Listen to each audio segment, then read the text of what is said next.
احادیث کی کتابوں میں، تاریخ کی کتابوں میں ہمیں ملتا ہے کہ 87 برس مولا علی علیہ السلام کو ممبروں سے گالیاں دی جاتی رہیں، لیکن خشک ملاں جو ہیں وہ کہتے ہیں کہ نہیں، گالیاں نہیں دی جاتی رہیں، سیاسی مخالفت ہوتی رہی۔ ہم ایک وقت کے لیے مان لیتے ہیں کہ سیاسی مخالفت ہی صحیح، سیاسی تنقید ہوتی تھی۔ ان سارے سیاستدانوں کا بادشاہ ان کو کہتا تھا کہ مولا علی پہ تنقید کرو۔ بھئی ہم گالی چھوڑ دیتے ہیں، اس کا معنی تو مولویوں نے خود کر لیا ہے نا کہ بھئی گالی نہ کہو کہ مولا علی کو گالی کون دے سکتا ہے، ہم نے کہا، ہم نے مان لیا۔ یہ سیاسی تنقید کیوں ہوتی ہے؟ جس کے خلاف سیاسی تنقید کی جائے، اس کا مقصد کیا ہوتا ہے کہ جس کے خلاف ہم لوگوں کو بھڑکا رہے ہیں، جس کے خلاف ہم تنقید کر رہے ہیں، نعوذ باللہ، حالانکہ مولا علی میں کوئی کمی تھی؟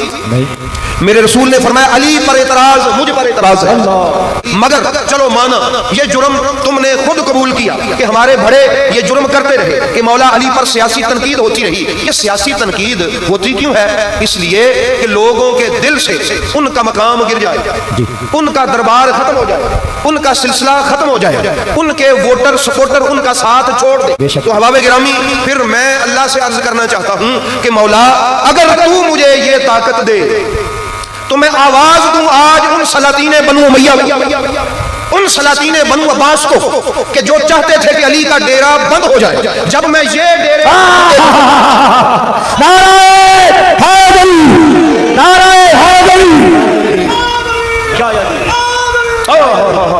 جب میں یہ ڈیرے سجے دیکھ کر، جب میں یہ دربار بھرے دے تو پھر میں ان کو بتا سکوں کہ اے سلاطین بنو امیہ، کبھی اپنی قبر کی قید سے نکل کر آ کے دیکھ کہ علی کا دربار تو آج بھی کھلا ہوا ہے۔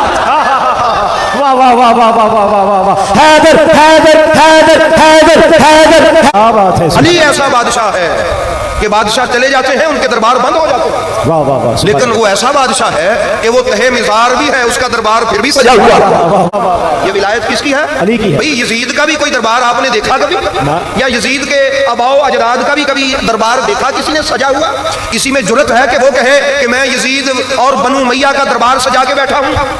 یہ شان میرے علی کے دربار کی ہے کہ لوگ سجانا بھی فخر سمجھتے ہیں اور اس دربار میں آنا بھی فخر سمجھتے ہیں۔